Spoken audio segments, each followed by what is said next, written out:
Do All you right, have anything you can play? I gotta hear some we're live. drops from you. Oh, we got the main drop. Let's get Okay. Instagram on here. I don't know if it shows up on your end, but I know you can share to your crowd if you'd like. Okay. You so I think I'm desire. probably gonna share to my crowd Yeah, I was freaking out. So it's after we having publish. mic issues.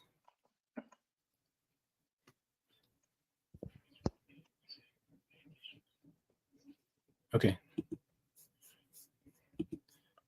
Let's see.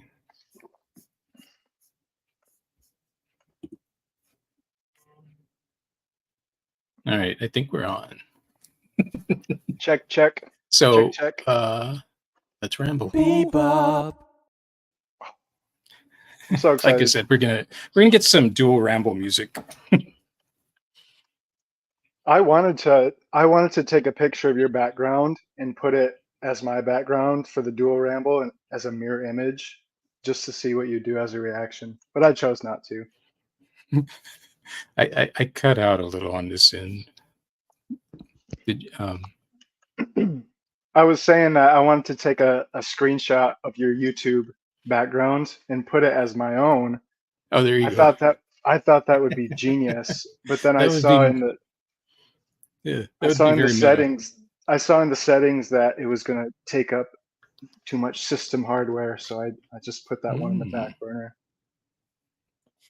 Yeah, I minimally know how all this works. But yeah. But man, good to have you on. Thank you for being here. I've honestly imagined doing this for a long time. I think I started following you in 2020, and I think you started doing these types of things around that time. At least I clued into it, and then I watch them pretty often. The 20-minute ones. The rambles. Oh, good. Cool. Yeah. Here, we're gonna look around your website, and for the audio audience, we will use the powers of articulation. Let's see.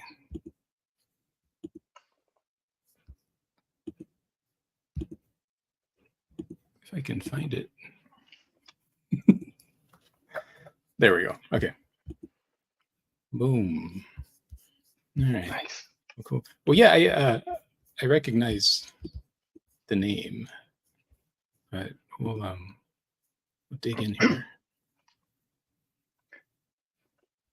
Well, I think I picked up on your work when I noticed you were basically doing baseball related art, and I got really into baseball in 2020. So that's I just thought it was really cool to follow somebody who is also similarly making baseball art, although I haven't made too much of it since then. Yeah. What was it for you? Like, because there was a reason I started. Well, I really just got into the sport in 2020 officially, although I was raised up around it. I think I just wasn't into it as a kid, you know. It's my parents' favorite thing, and it just took me a long time for it to click for me. But when it did, I gained an absolute appreciation for every aspect of it. Although I don't buy baseball cards like you do. Yeah. I well, for me, like back then, around that time, it was, the pandemic, and suddenly I didn't know how it was going to work.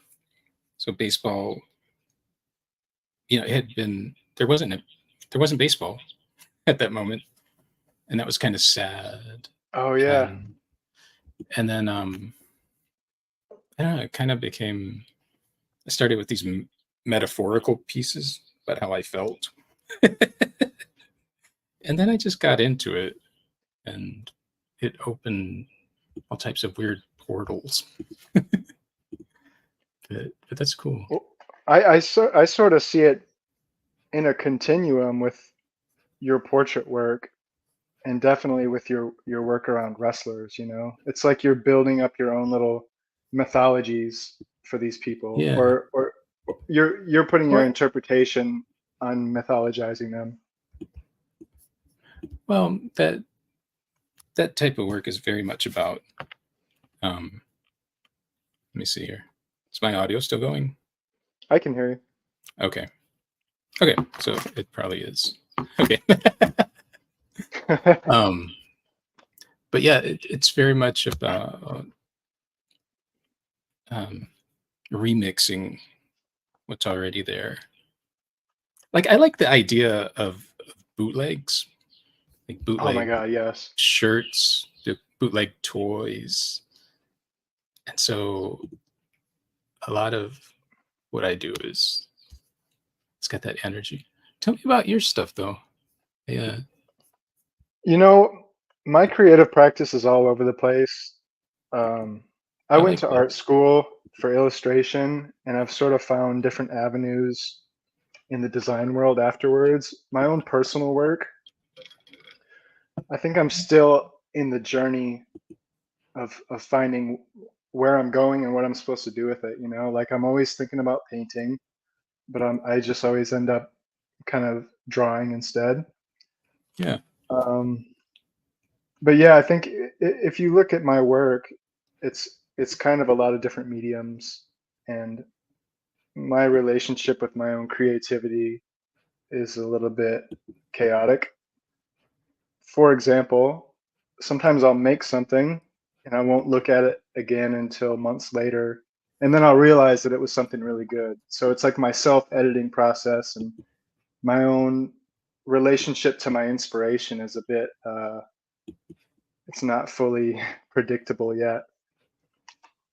Do you ever forget what it is you made? Yeah, occasionally. I do that a Uh, lot. Yeah. How much are you working on every day? Are you working on multiple canvases every day? Yeah, I have about 30 pieces going at one time. No, really? Yeah, it's called ADHD.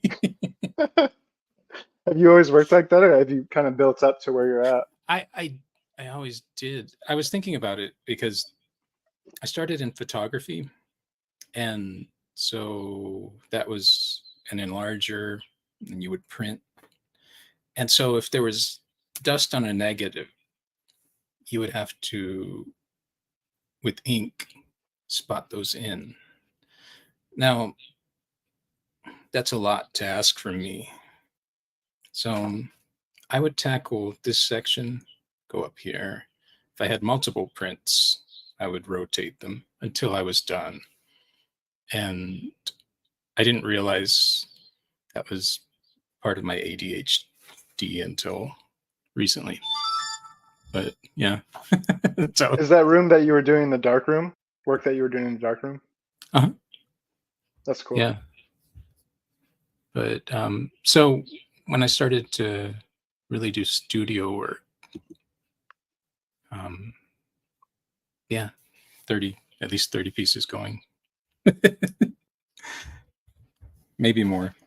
That doesn't count like sketchbooks and paper and different media. Yeah, How is your drawing practice? Like, do you have a nice sketchbook, or do you just draw things on newsprint? Are they studies? I just draw. I don't ever think of much as studies. Hmm. Yeah, I um, but yeah, I mean, there's sketchbooks. I always have a ton of materials, and yeah, Do you share your drawings? Are they on your website? I would like to see your drawings sometime. I know there's works on paper up there, but I don't know like drawing. I don't think so. I guess yeah. I try Okay, to. I won't push the issue. No, I. Well, let's look. Yeah, let's look. Let's ramble. Let's I'm see. so geeked to ramble. I want to be your co-host rambling. That's what I There you imagine this. I'm just your sidekick in the ramble. go. All right, I'm down with it. Yeah. Let's see. Works on paper. I guess you can kind of see me drawing these, but I don't know. See, like I said, I don't remember what's up here. Oh, there we go. There's a charcoal. Yeah. So Do you work pretty big when you draw like that? 8 by 9? right now, so I have a bigger space, but my family has stuff in there. Usually, like I said, there's at least 30 pieces going. And yeah. So Oh, nice. those are various sizes. But lately, I've been working smaller because I don't have that space. I love those, man. I haven't seen any of those. This is the Okay. deep archive. Yeah, which are you on my regular Instagram or the baseball one? Let Because I me. I think I was only following you on the wrestling oh, account okay. Yeah. for many years. No. I was only following El Santos baseball, and Yeah. I didn't know that you had different channels. Yeah. Yeah. I did that to it's worked actually because I'll get people that like certain parts of my work. And it was a I feel tactic. like I was seeing everything through El Santos baseball though, because I was definitely seeing wrestling and like the ODB Yeah. portrait and stuff. If it, I think my rule, and I break it sometimes, but if it's kind of card related, I'll throw it in there. But then some of the more like paperwork and random, I don't. Sometimes I slip up and I forget. But You yeah. know what I really dig that you do is in your lettering, when your letters start to run out of space and you just stack them or drop them. I've started doing that in my Yeah. own work, and it just seems like it makes sense on some level. Like it's not quite a street art idea, although it seems to have something in common with maybe Basquiat or something. I don't know. Well, no, that um, the very first time I tried to do, it was an album cover. It was Johnny Cash. And I remember sitting there meticulously, just trying to make the lettering right. And then I was like, what am I doing? And I just started to scatter them. And then, and again, it's like, I love bootleg culture. So, I wanted it to feel like, this wasn't an official copy. And it's not, it's completely bootleg. Do you So, know the New Yorker illustrator named Saul Steinberg? Have you heard of him? no. Oh, okay. He was a New Yorker cartoonist in the 70s, and he has a cartoon about that or an illustration about that. And I'm gonna send that to you when I find it because it's Okay. it's right So, on the head as far as that.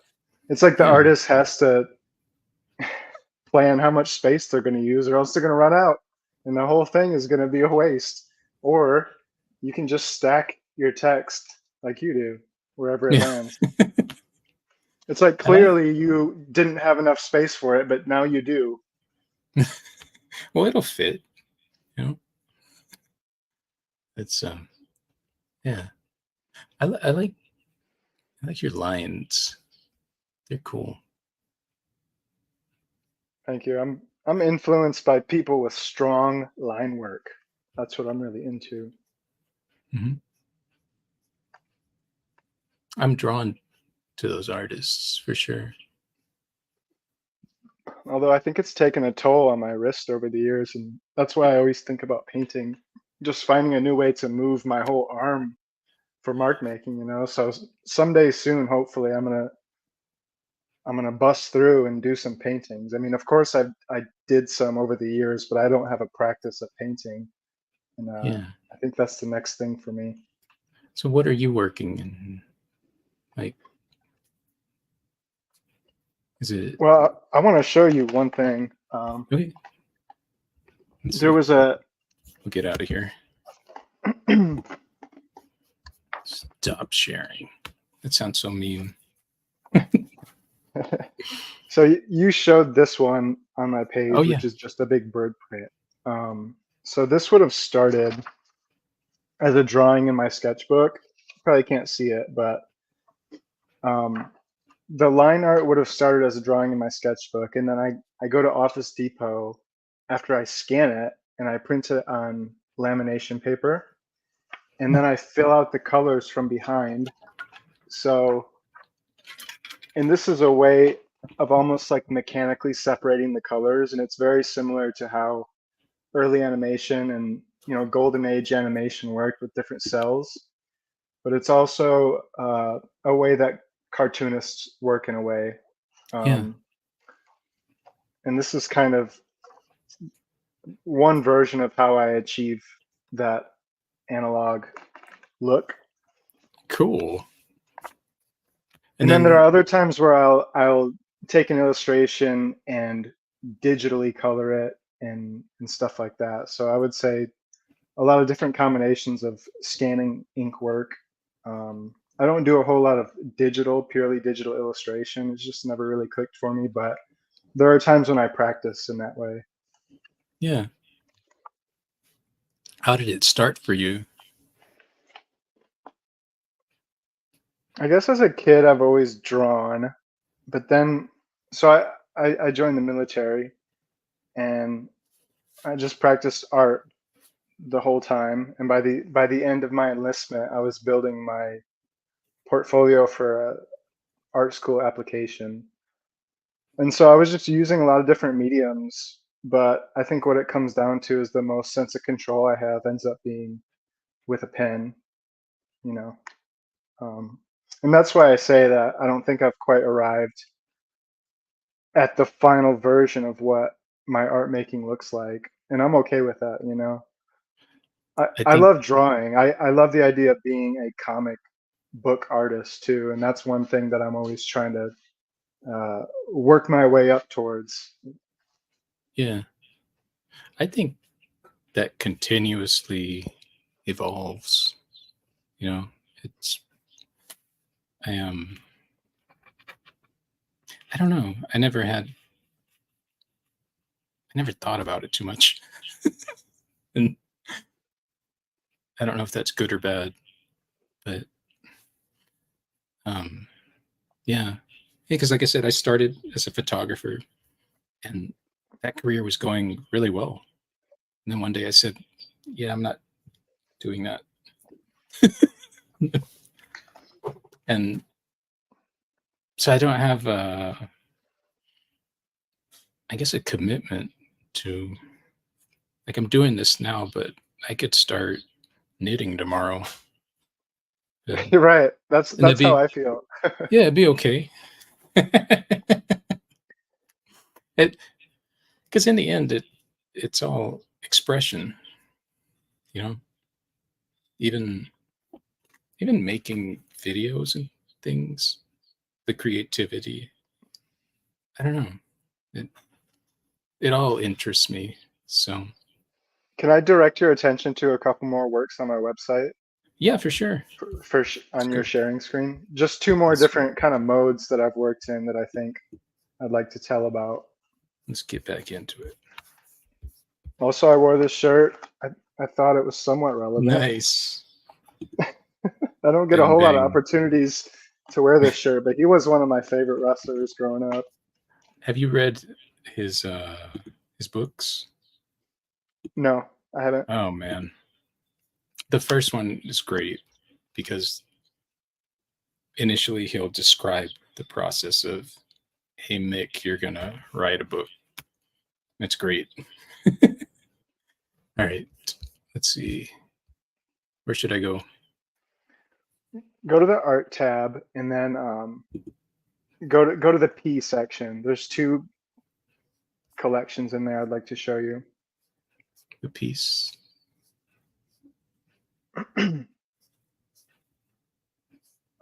Okay, go up into that floral print a couple rows back up. It's kind of magenta and yeah, the This pattern one? section. I want to show you that. Um, Okay. this was a way that I was. These are more drawings, but if you go towards the bottom, there are works that I made through collage with really precise cutting and color palettes. Yep, keep going. There we Okay, go. yeah, yeah. These Very cool. works, um, these are all relatively small, like for example, maybe around 5 by 5 inches, something like that. But I sort of developed this way of being able to collage a lot of different types of papers and stuff and make these color palettes that I was really satisfied with. And cutting itself became one of the ways I was making stuff for a while. Matisse did that towards the end of his career too, I guess. Yeah, I love Matisse. Yeah. And I That's haven't really returned to this type of making. I was doing this in maybe 2017, 2018, but like I said, it's one of those things where if the feeling takes me, I might just return back to that because it's sure. I like the tangibility of making something that could actually be displayed or sold, you know. So do you exhibit or I've done a little bit of this and that here and there, but like I said, I'm still a work in progress in terms of what do I want to show, what do I want to show the world as a collection of work. And I don't care if it takes me another 5 years, because it's like when I feel like when you're an artist, you know that it's a lifelong thing. So I'm not really in a rush to finalize my medium. no, that's very true. I don't think um there's a lot of people that don't realize that. What do you mean? That, if you're in the game, it's your lifetime. So what is the rush? Because it's from the time you started to really the time you're out. So just create. Well, that's how I view it. Yeah. Oops. What did I do? Okay. Yeah. So tell me about art school. I'm very So I was curious in, because yeah, yeah, you're not a bootleg artist. Like, arguably, I don't know if I absorbed too much of what they taught me in art school. yeah. Uh, no, I chose to go to art college in Portland, Oregon. Um, and I think I was fairly certain I wanted to study illustration, and that's where I stayed at, even though the world of illustration, contemporary illustration, the type of work looks very different from what I do. Yeah. And some of my favorite illustrator artists are people that worked over 50 years ago. Um, but Portland's a cool city because there's a lot going on. And my thesis mentor, professor, he ended up being somebody that connected me to the design world. And there's a lot of footwear design in Portland, Oregon. So I eventually kind of got into that world of sneaker design. And that work is on my page too if you want to check it out, but it's not Yeah. Let's see. art per se, No, prescriptive sure it work. is. This is an animation I did here. Yeah. Okay. Let me go back. That top Oh, right one, that's where you want to go. this one? Yeah, click this collection. This will be all the work that I did on sneakers at Nike. And this Wow. work is called color design work. And when you're a color designer, you're really dealing with the surface of the sneaker. And a lot of times you'll deal with the materials as well, but it's basically assigning which colors go to where. Nice.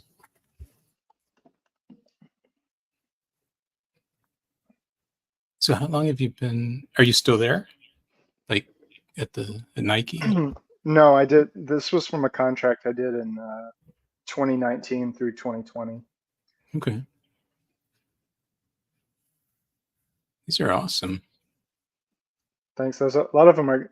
I worked across different genders and ages too, so some of these are kids' shoes and women's shoes. It was a great experience. Yeah, It's definitely helped me to get some other design work in the years afterwards too. that's awesome. So, are you mainly contract? Like, At the moment, yes, but and I might keep saying this throughout the ramble is that my art design practice altogether, it's not really constituting a big income stream for me, but I am currently doing some motion graphics and After Effects through a company right now. yeah, Although it's not creative work, it's not, it's not a collab or anything. And that's the thing with Nike is that when you work as a full-time employee on sneakers, um, you're not getting to be the artist behind it. You're executing uh, palettes for commercial commercial setting for the sneakers. You don't get credit for being the color designer on the individual sneakers at Nike. But yeah, that's a whole world that we don't have to go into. But I did want to show off some yeah, sneakers. yeah. So, like, that was fun for you, but were there parts of it that were not fun? Well, there are elements to that type of work that are just completely prescriptive. For example, a brief for a sneaker, it might it might be them saying, okay, here's a kid's Air Max 90 that we need all red. The upper, the midsole, the outsole, all red. There's not a whole lot of creativity in that. You're just going into Illustrator and you're painting a sneaker red. And then there are other projects that you get where there's a much more higher level of artistic freedom, design freedom, and then in those situations you can be more creative. And I mostly didn't get that type of work, but um, the overall experience at Nike was great. Very satisfying. It was hard work. I Yeah. think I developed a tick in my eye temporarily, a twitch in my eye. Oh wow, I like this. My kids are starting to do animation like this, which is kind of cool because they're so so little. How are they doing it? They got an iPad or something? Yeah, they all have iPads, and then I put InShot on theirs because they were making films that they still do, and then they've started to draw in there, and it's cool. Yeah, I love looking back to when I was a kid and trying to tap into that feeling of creativity. I Yeah. don't know how old you are exactly. I'm guessing you're a little older than I am, but I was born in 1988, and lately Okay. I've been remembering. Do you remember the Talk Boy from Home Alone? No. In the movie Home Alone, Macaulay Culkin had this little recorder that he would make notes in and stuff, and he could change people's voices, and there was a toy version of that as a kid that I had, and it was just so much fun, being a kid and just being so connected to your own fun that you have from creating things. Yeah. Yeah. That, I think about that a lot with them. Just when you're a kid and all of that develops, you know. Like I definitely see my influence, and then I'm scared. Yeah. Do they I must seem be. like they've got the creative genes? See, all I think creativity is doing it. Anybody that says they can't That's not true. They haven't tried, but they definitely have the willingness to try and experiment. And yeah, they make cool stuff. I love it. Yeah. But that's the cool thing about kids. There isn't apprehension, and there's just this freedom to make stuff. It's very inspiring. So I go back to that well a lot. I'll hang out with them, and yeah, my stuff gets better. So Wow, that's so cool. it is. It's a good feeling. I Yeah. caught one of your rambles a couple weeks ago. I'm always watching your rambles, man. Oh, Seriously. cool, man. If you always get a thumbs up within an hour that you post, and that's me on YouTube. But I remember one night you were talking about browsing for, I think, cards on eBay. Mhm. And you were talking about how the sense of randomness is almost like inspiration itself to you, like not knowing what you're going to get. Yeah. And I love that. I love knowing how to tap in to the thing, the era that gets you going, you know, and sometimes it's longer periods for me to discover the next thing to tap into, but I totally get what you were talking about. Yeah. Yeah. I feel that way about um, thrifting.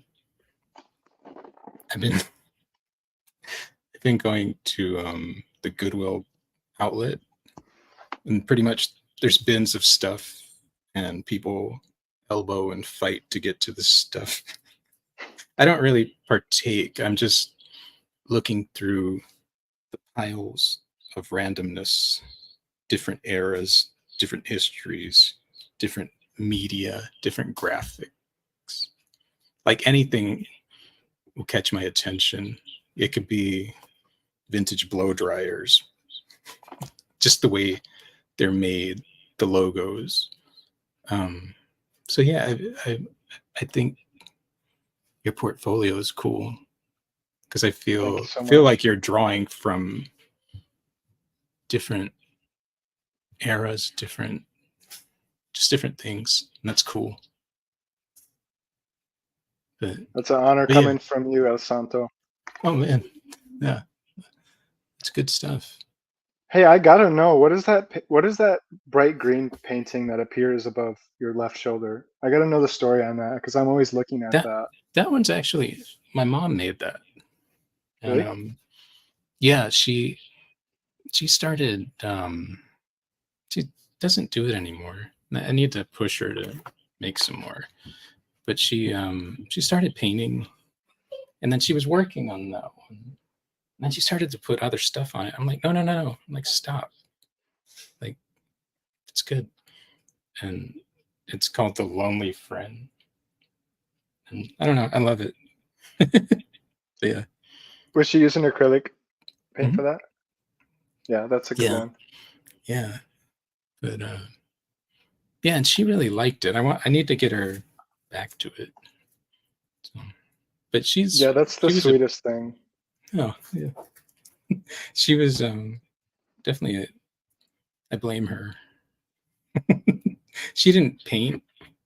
She said she always wanted to when she was little, but didn't. And then, you know, but my early memories are her having me like make stuff with construction paper and yeah. So Do you remember as a kid? I don't know if you remember, but in preschool they would give you these like little plastic scissors. Do you remember those? yeah, The non-metal scissors, and they're like that big. yeah. The they were always duotone. Yeah, they're always dull. Yeah. Yeah, they were horrible, but they look cool. That goes back to those designs. It's just the thought process of making anything really. I would be surprised if they still made those, and I would be surprised if anyone saved those for the flea market.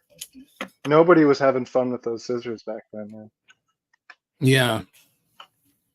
My mom, it's funny. So the boxes in my studio space are all things from when they moved closer to me. So I became public storage. But I've been opening up those boxes, and I bet there's a pair of those scissors in one of them. Are you saying that your childhood art materials are preserved in a box somewhere? Probably, probably, yeah. Dude, She archived, but I don't know, stuff gets lost or damaged, and so I never know. But yeah, I've opened up a few boxes. I was like, whoa, yeah, I remember being very conscious of the art that I was making as a kid, and periodically I would purge it. I would be like, okay, I'm starting a new collection of work. My old work is done. And I would Mhm. think about it, I was like, what if someone saw this? Like my process work. That made you What please nervous. no, I was just aware of it. Like eventually I was making little portfolios of work. It was just I don't know, it's just funny. Funny to Yeah, think when you look back, you have a threshold on your own work, like, okay, I can't show this to anyone, but this is something I'm willing to show someone. I don't know how that threshold is determined. But I do have a question sort of stemming off of that for you. yeah. You went from photography, you were working professionally photographer Uh-huh. to painting. Did you had you painted before then? Was it a gradual shift or did you just jump into painting from photography? I had always drawn, you know, nothing major, but that was always there. In school we had watercolors, but no, not paint. Um, it was I collaborated with a painter, and I'll always remember she just shoved materials into my hands, and then it's just like okay, and then I was hooked. Like I understood, whereas I'd always seen painting as like this meticulous, like calm, serene thing. But at that time in my life, things were not calm or serene, and it was very chaotic. And this just um, gave me a nice outlet for that. Yeah,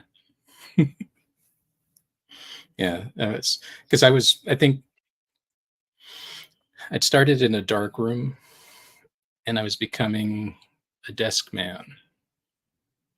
We'd have the shoots; those were cool. But then I'd have to come and do this part of it, and it just wasn't. It wasn't what I signed up for. Yeah.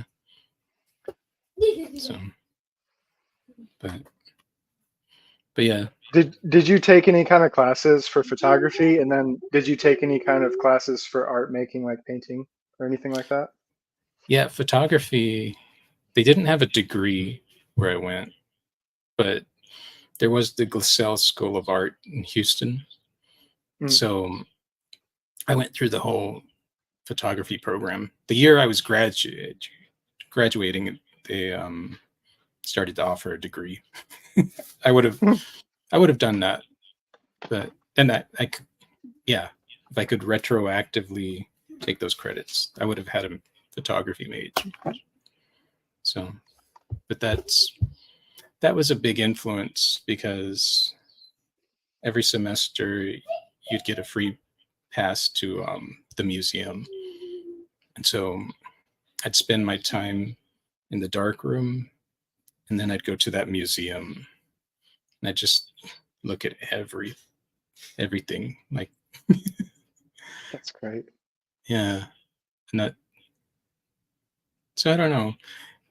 And then when I would exhibit photography, it was always with painters. But the photography proud, they didn't get, they didn't get me, but painters did, and so it just made sense. It clicked when I started throwing paint down, and yeah,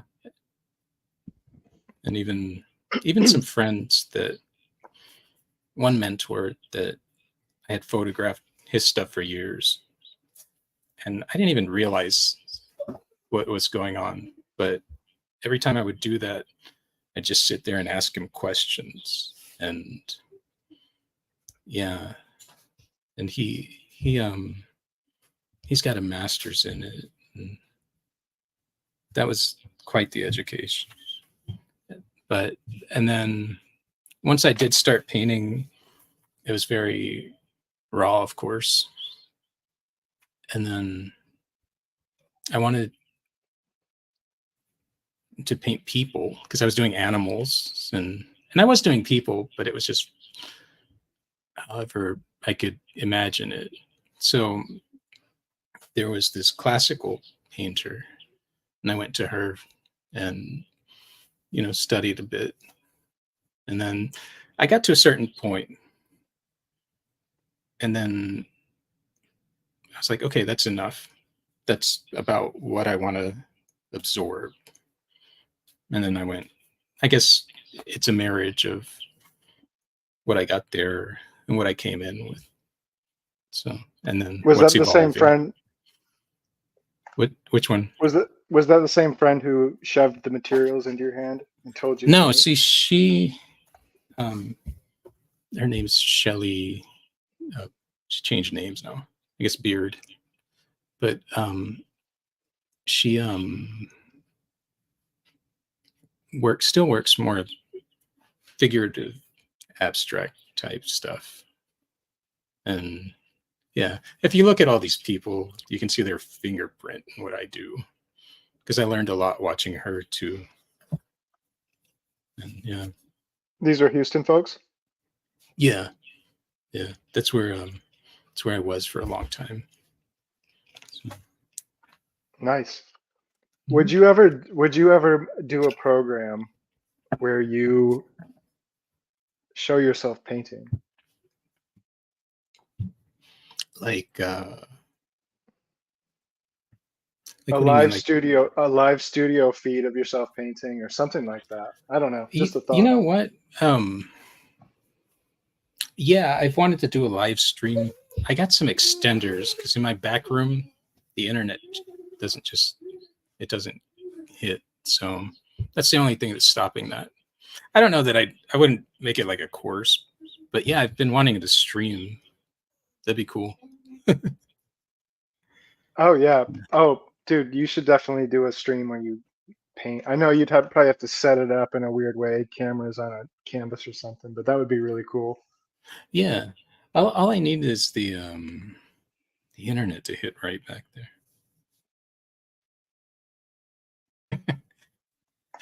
As we can see, it's even bad in here. Yeah, but yeah, I like all that live stuff. Like I like doing these live. I think it's weird adrenaline. At first, like it makes you nervous because like everyone's seeing your mistakes, but then it's like, so what? Like, yeah, it's like that with even time lapses. I remember the first time I did those. It's like I kept arguing with myself that like, oh, they're watching you, and then the other voice was like, yeah, so what? like roll with it. And I think that process, there's a lot to learn from it because yeah, actually a lot of what I encounter with people that are struggling with what they're doing is they're getting in their own way. It's those inner voices. Like you have to listen to the stronger creative ones because they always know best. Yeah, that's really well put. That's a massive battle that Yeah, you have in I your mean, head. You can call it. There's a lot of different ways to call it, but it really just is you not being aligned with your own creative impulse on some level or something. Everyone has it. Yeah. Like I constantly, I have so many arguments. Yeah. But that reminds me of, I think it was Neil Brennan, the comic. Comedian? Mhm. He he was talking about comics. He said, "Let's be honest, we're all on the spectrum."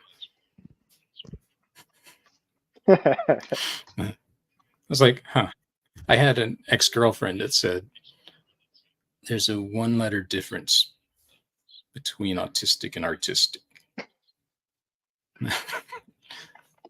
And yeah, it's like, well, you're correct. That is interesting. So,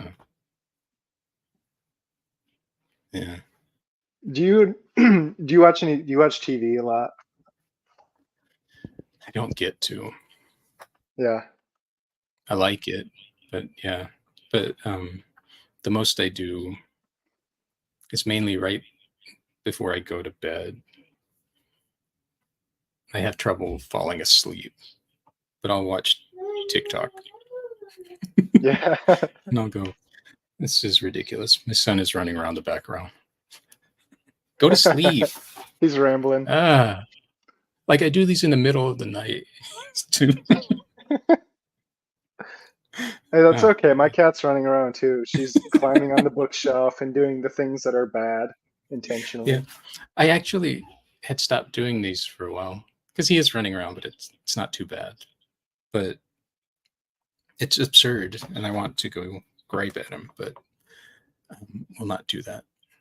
But yeah, I because I did like 25, like I was just talking to other artists, and then I just that got so stressful. But they were smaller. I guess they're big.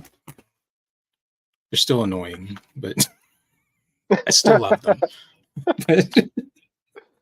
You mean it was stressful doing the dual rambles because your Yeah. kids would inevitably wake up, Well, be they up? would. It wasn't just waking up.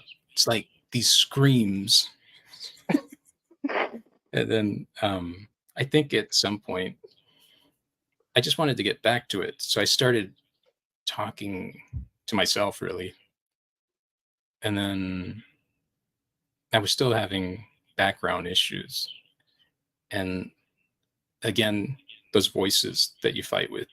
I was like, this is just your reality, and you should just record. It's Yeah. because it's good for it, and it is. It's good for me, and other people told me they appreciate it, and I'm like, this sounds good. So How long did you yeah, take a break for? I don't remember, but it was. I mean, I would do like my daily stuff where I would show work, but then, and I was only doing that because I was like, I don't know, I always feel the need to like supplement or not. I don't know. I like giving dimension to the work. It's just I think about growing up pre-internet, and if I like anything really, a band, an artist, I would research. I'd find articles. I would find anything. If I could find video cassette of someone talking, I would soak that in. And it's so nice that we are so we have so many ways to do that now. And so that was part of wanting to do that. And still, it's like yeah.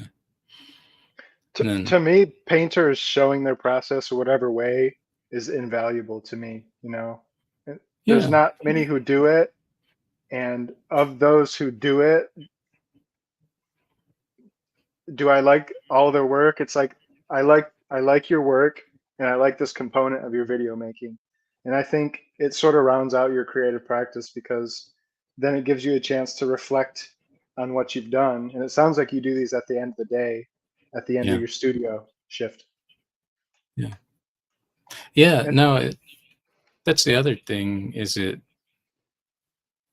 keeps the ball moving because I am constantly reflecting and it helps bring about whatever's next, you know?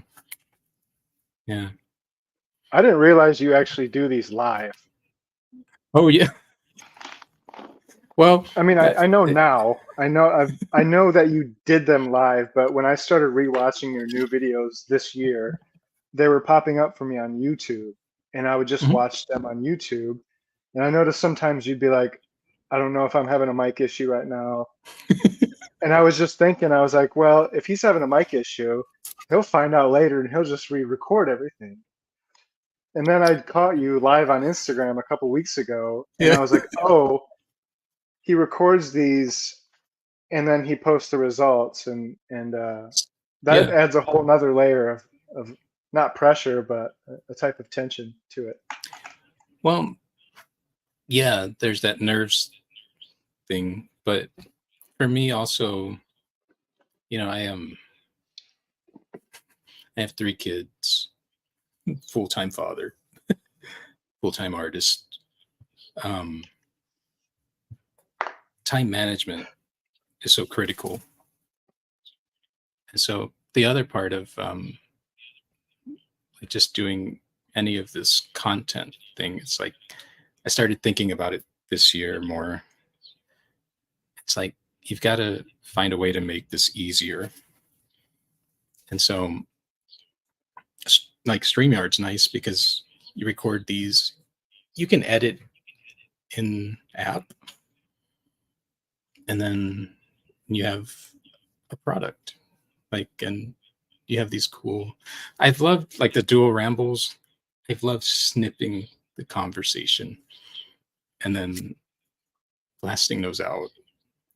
And it's what I reference comedy a lot. It's what comedians have done. And look how well they're doing. I want, Yeah, that's the modern way of people creating content. It's like you're editing later, something yeah. like that. But I want that for artists, you know? I want, yeah, that'd be cool. That'd be cool if we were doing as well as those comics. Man. So that's the dream. Well, for what it's worth, I think I probably encountered your work through a like an advertisement on Instagram. Do you Uh-huh. advertise maybe? Yeah. And for what it's worth, I when artists are advertised to me in my little algorithm, Mhm. 99% of the time I don't care for what I'm seeing. You know, it just is what it is. I have specific tastes in art, but like Yeah. it worked for you. So I think Well, your plan of how you promote yourself or present yourself, it works for me. yeah. Well, the interesting thing about that type of thing, it's like I've heard that a lot. People don't want to post, especially like Facebook users. They don't want to tire their friend.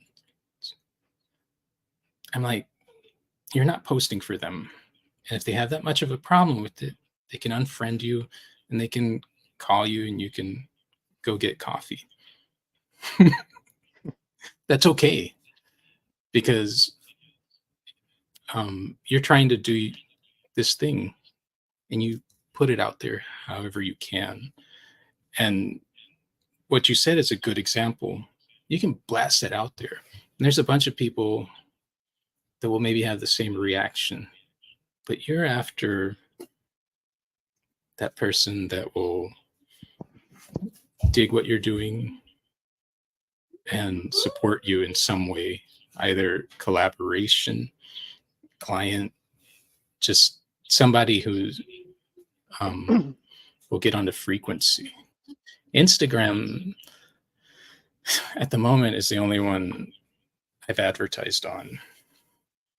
I've tried a few like Facebook ones, but I don't get it as much. I like Instagram because as far as like the still image, I think it still works for visual artists.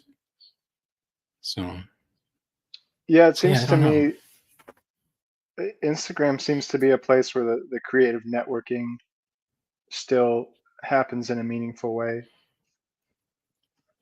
I think so because I hear a lot of Instagram's dead, but I don't know what they're talking about.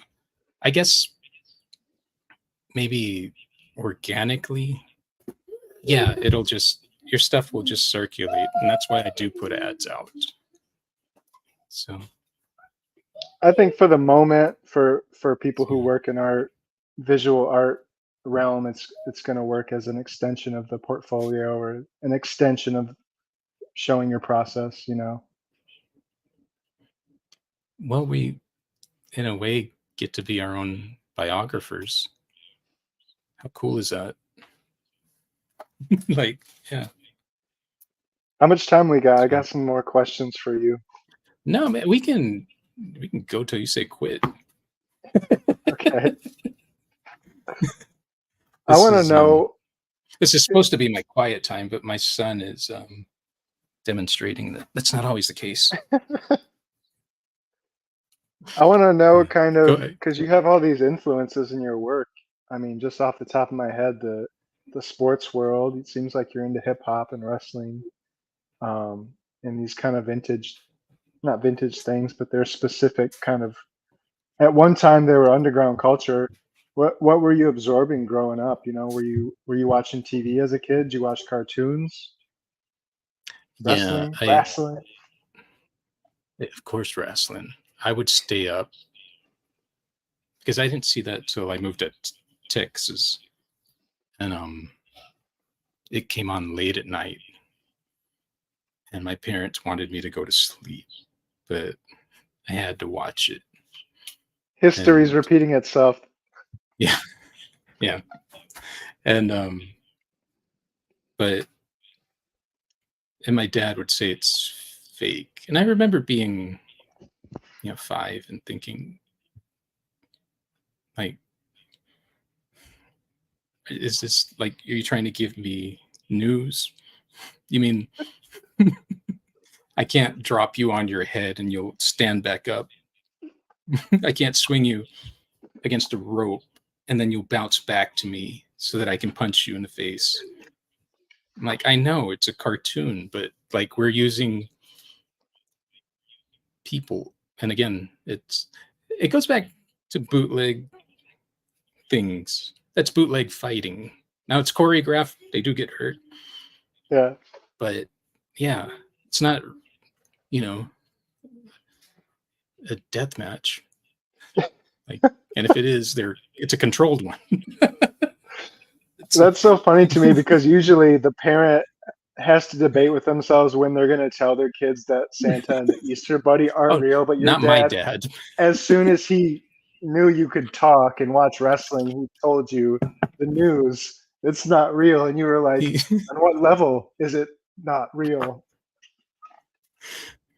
oh man, my dad. I love him, but I had to I had to work through a lot. Yeah. but, but yeah, no, I watched wrestling. So TV was we did not have cable, so it was whatever's on syndication. I hear Yeah. I hear Conan O'Brien talk about it. How so that type of TV, you're watching movies from like the 50s or even earlier, like um and cartoons, and so yeah, it and I don't know, it was a different weird culture. And then coming into like teenage years, my music was always important. And yeah, I What wrestlers were you watching when you were watching it on TV at night? Like what organization was it and stuff?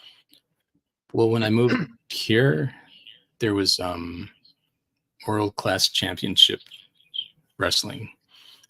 I would catch that in Houston, which that's out here where I am now. Or this was the region. So that was the Von Erichs. But the missing link was this green face wrestler who would his head was his weapon. He would grab his hair and yeah, I just love the absurdity of it. Wait, hold on. And Pause for a second. This yeah. wrestling you were watching out there, was it during the time that you were, I know it was regional. Does that mean you were kind of isolated from what McMahon was doing? Was it before that the takeover of WWF and WCW? Well, that was the first like wrestling. So that was early 80s. So you asked how old? I'm 48. So it wasn't until like 86 that I started seeing WWF. That was like the early Hogan stuff, and they had a cartoon, and that was cool.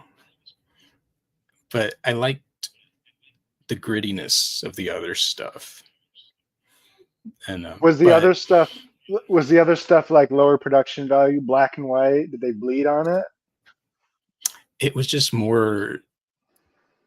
It's interesting, like the eras, because these guys were trying to be more like Howard Cosell, and talking about it like, yeah, this is a competitive sport and blah blah blah. Whereas what McMahon brought was a lot more cartoonish.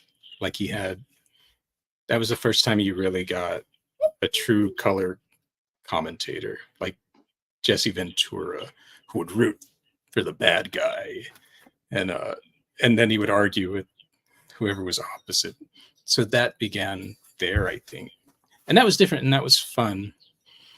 But I liked that they were presenting it as more of a reality, and really even the way they choreographed things, they were making it look as real as they could. Whereas it evolved to what we have today, where it's pretty much like, here's my script, hold it, and I'll read it now. And so it's just different now. But I don't know, I appreciate it all. So you're saying that the wrestler with the green head as a weapon was less gimmicky to you? Oh, well, that started to show signs of that cartoon era. It's just that McMahon put it more on a highlight, whereas those commentators would try to act like they were seriously talking about this, like like, oh man, this guy, what is wrong with him? But yeah, no, it was the hyperbole of wrestling in general has always been interesting. Yeah. And then, but yeah, that I would get in trouble in class for drawing wrestlers and cartoons and anything but what I was supposed to be learning. And really, I was just, go ahead. No, you go ahead. What were you gonna say? No, really, I was just bored. Like, it's like, okay, like I didn't.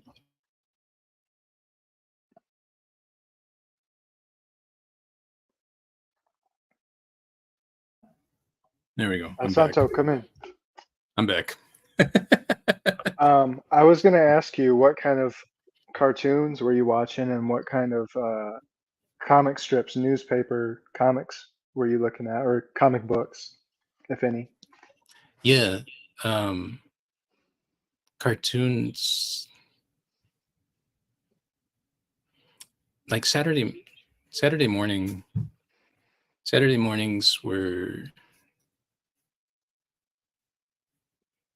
Well, I remember that wrestling cartoon, but I think in general what played back then was a lot of Bugs Bunny and I was at the mercy of whatever was on the basic channels. Like after school, there was this cartoon called Heathcliff, and that's a Uh-huh. comic book. Yeah, Yeah, yeah. comic strips in the newspaper were. I liked Beetle Bailey, Yeah, that's a good one. the Circus Family. Is that what they're called, or the Family I I, Circus?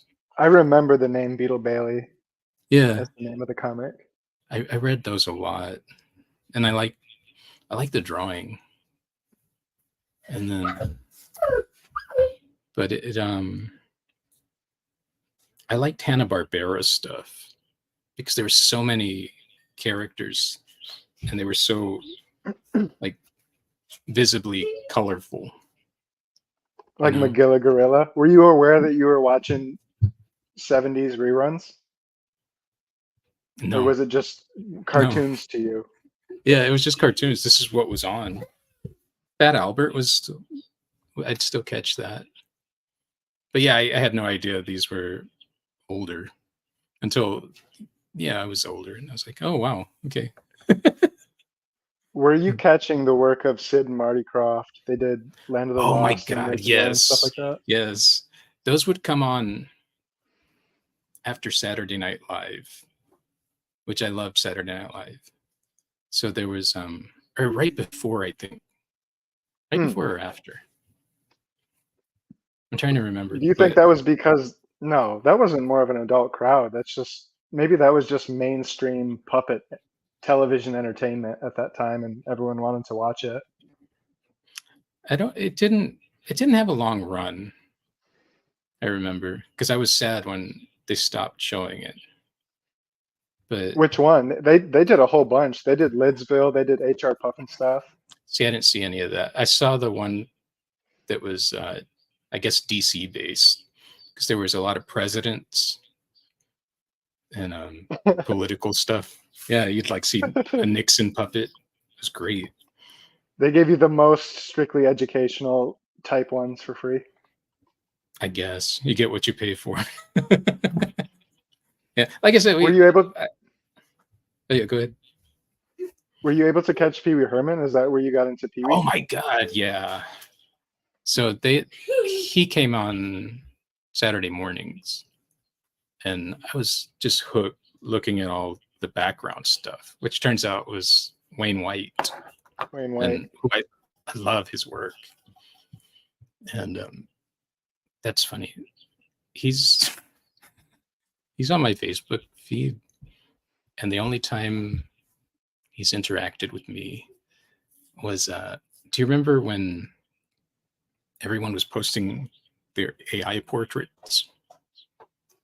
It was a little while. Um, a couple years ago, maybe. Mhm. Vaguely, not especially, So not particularly. I was like, So I put my picture through. I was like, wow, these are pretty neat.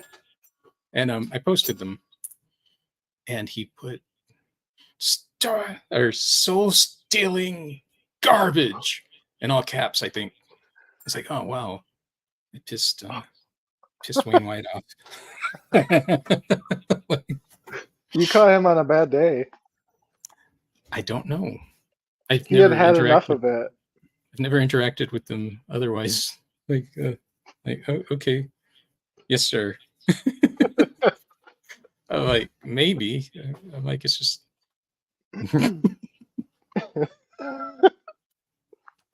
Yeah. I don't know. That was a little bit of a bummer. It's like, oh well. I still love Do his you think? work. How do you think he was in?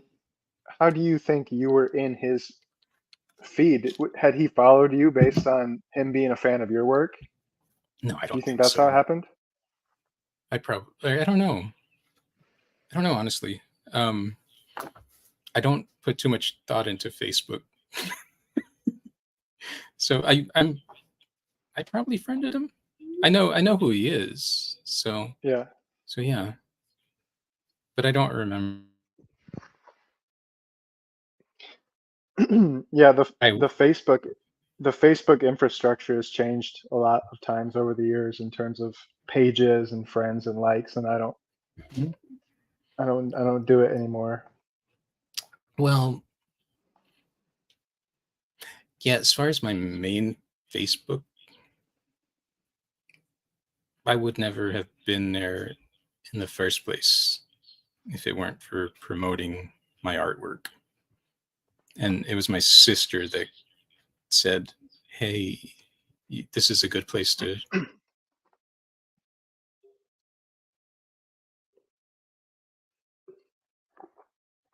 I'm not, I'm not terribly tapped into any of it. Um, that's what I like about. I've got I've got a new drop coming, but when I'm on the live stream, I've been popping up people's feeds that come on if they're artists, and that'll be a new segment. But yeah, through my day, I don't get a lot of time to actually just consume artwork the way I would like to. So I thought that would be cool. Yeah, and that is how I've been looking at um, people's stuff more because I see it here and there, but it's cool, especially people that you know already. It's cool to see what they've been working on, and then yeah, because it's all very inspiring, and then to get to talk to somebody like you because you see the work, and then yeah, I'm still staring at your work, but yeah, it's cool. One of the things that I've been getting a lot of joy from is basically the public access television, what the version of that still happens today, which is called free to air television. So it's an actual channel. No, it's like if you get a TV nowadays and you don't have any streaming connected to it, you don't have Hulu and you're not paying for Pluto or whatever, you as long as you have an internet connection, you can access kind of the version of free cable. And it's a lot of channels. For example, there's a Bob Ross channel where it plays Bob Ross over and over and over again. Huh. There's a MLB Great Games channel where you can catch up, old games. So it's those kind of networks. They're not It the sounds types of channels awesome. that people would pay for. They're the types of Yeah. channels that people like you and I, who like would get a kick out of catching an old Three Stooges movie in full or something. And that's a place that I've been getting inspiration from, just because if you want to, you can be as random as you want about it. You're like, because there's movie channels that just play cult movies. There's movie channels that just play westerns. And to me, that's kind of where I've been retreating to at night, to tap into a different world. There's a channel that only plays Mystery Science Theater 3000. Nice. Interesting. I have to look into that. Well, you have TV, right? I'm assuming you have TV. Yes, I have some. It's Just just never wait. quiet here. Yeah. Like, and this is a good example of it. Um, Hey, for what it's worth, it's filtering out a lot of the noise that I think you're probably okay, being good. distracted by. It's just I think the main thing is like my attention will go that way, and I hate that because at this point of day or night, I'm not medicated, so so things become more of a struggle, and I guess that's why studio time makes sense because it slows down all of that. And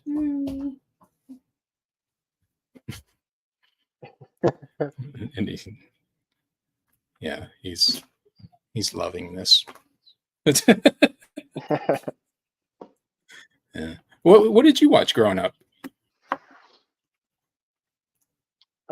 So Cartoon Network was already a thing in the Oh 90s man, growing up, so I was able to yeah. catch.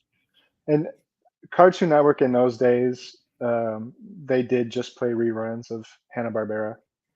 And then in the mid 90s, Cartoon Network started creating their own content. And some of it was very groundbreaking. Well, all of it was groundbreaking.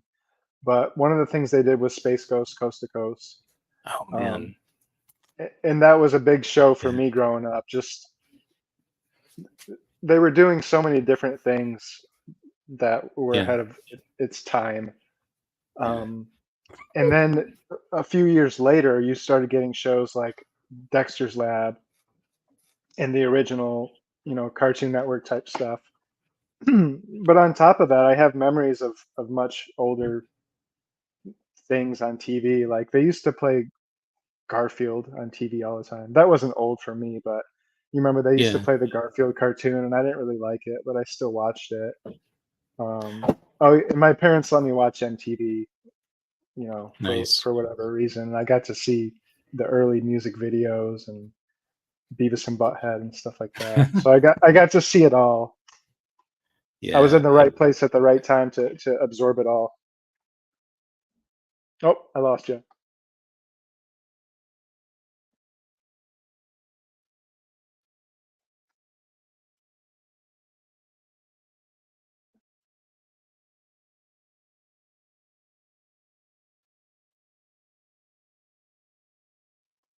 Yellow.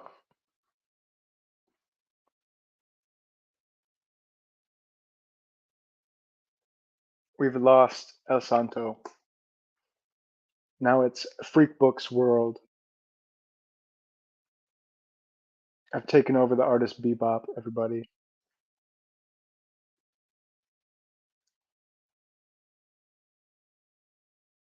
I don't know. Should I wait around? Let me see if I can track down El Santo.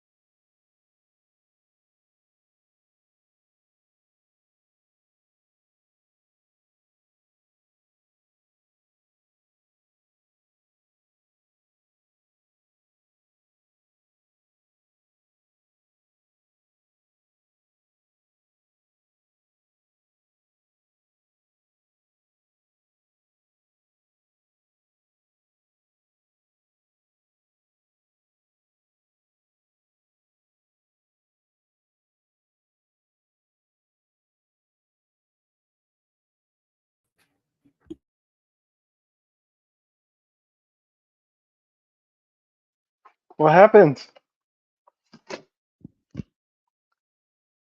Hey, I'm not hearing your mic right now. Oh, you're on mute.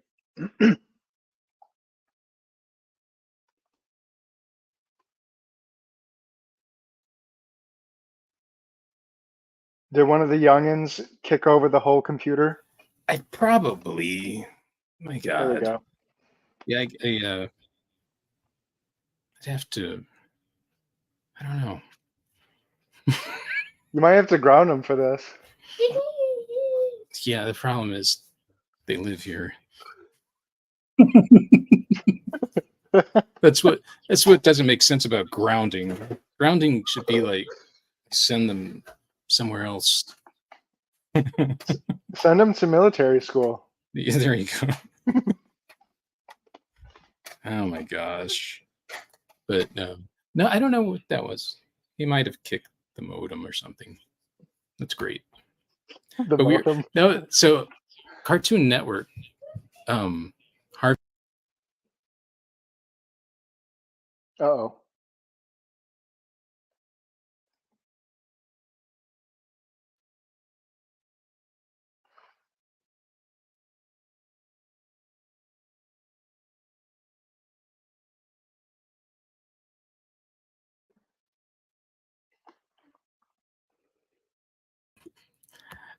Sorry about that. I don't know. Trying to think of a quick fix in case that happens again. But no, Harvey Birdman. Did you ever watch that? Do you mean the Adult Swim cartoon? Yeah. Yeah, yeah. Stephen Colbert did a voice on there. I Oh think my God. yeah. The ending to that. You mean the ending to the series? Yeah. I was a little bit more invested in C Lab 2020, but all that stuff was kind of Those are good too. whirling around. Space Ghost Coast to Coast was kind of developed in the early 90s. Adult Swim was more around like 2000, 2001, but Space Ghost Coast to Coast was sort of the first thing that that team created. And all Yeah, those other cartoons were created in a similar template or spirit of it. yeah.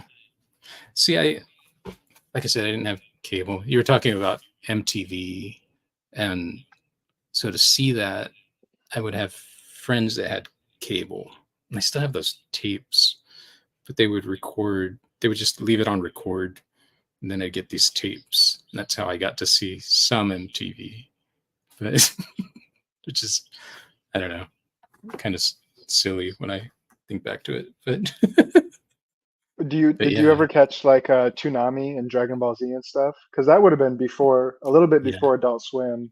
Toonami had started. no, I when trying to think, it wasn't like 2004, 5, probably 2005. I first saw cable. I was out of college, and yeah, but so but like Johnny Bravo was on, um, Dexter. I still say laboratory. That's how he says it too. Yeah. Well, I'm reading these books to my kids, and they keep using the word laboratory, and I keep saying laboratory. I'm like, oh man, like that's fine. So maybe they'll say it that way.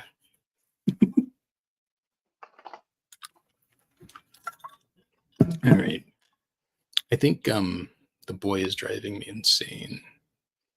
Yeah, I was gonna say So, we should end this conversation now, and then maybe we can do this again and pick up where we left off because I think we could ramble for another hour. dude, I'm down. So let me know. Give me another a date. We'll come back on and shoot it. Cause yeah, man, I dig it.